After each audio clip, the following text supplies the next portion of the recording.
mutual healing. Why do we say that?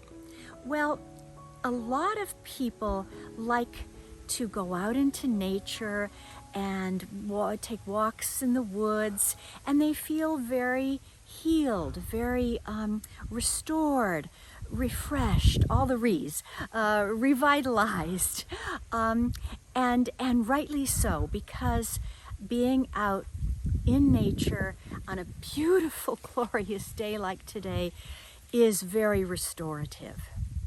But you know, when people are with other people who take, and don't give anything back, most people don't like that.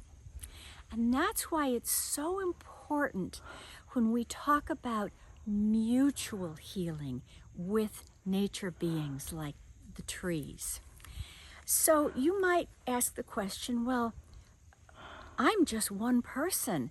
How in the world could I give anything back to nature? How could I provide some service or do something good for a tree? Well, the answer is you can do a lot. So let me give you a human example first. Think about when you might sit down with someone you care for, a family member or a good friend, and they're having some kind of problem or challenge in their life. And you just sit down and you give them your full attention. And you have that listening attitude. Whether or not you actually solve their problem or give them any good advice, that may or may not really matter. What matters is that you've taken the time to give them attention and to really listen. Well, that means a lot to another person. And I'm here to tell you that something very similar means a lot to the trees and plants.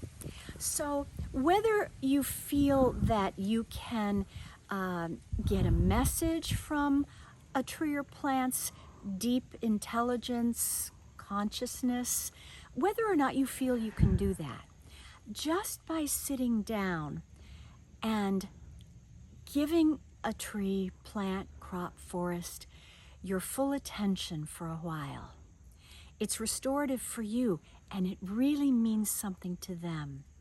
And then having that listening attitude where you may get an intuitive impression, you may hear something, envision something, feel some tactile feeling.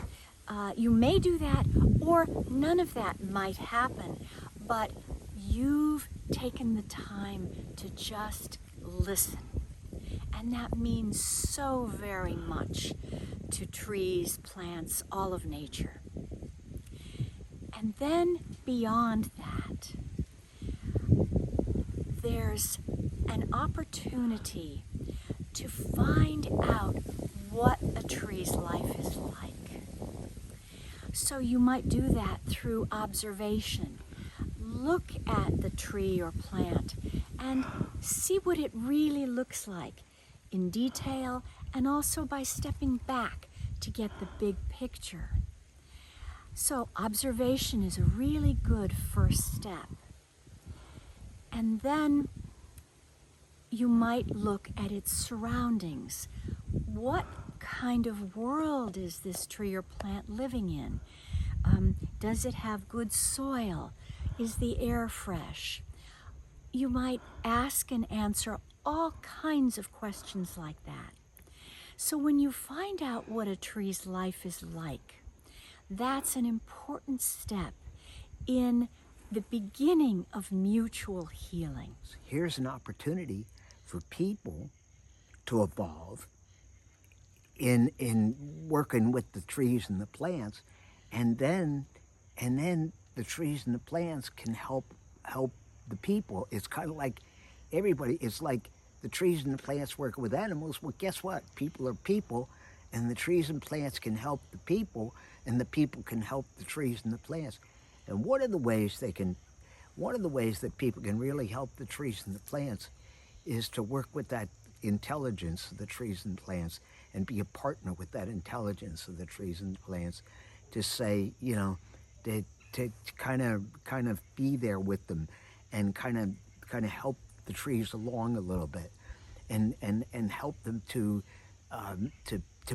stay connected and be connected as a whole, but stay connected inside, but connected as a whole, the whole property or the whole piece of land be connected, and the people be part of that, because then it's one big community and everybody's working together. The people, the trees, the plants, the animals, the birds, everybody's working together as one, and that's what's important.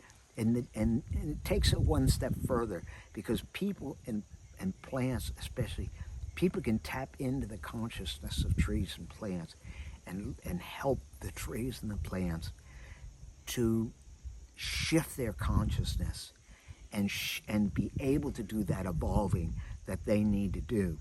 Because if people are tuned in and they're helping those trees and plants, then the trees and plants can evolve faster, because it's an overall bigger community, and it's just like it can happen faster.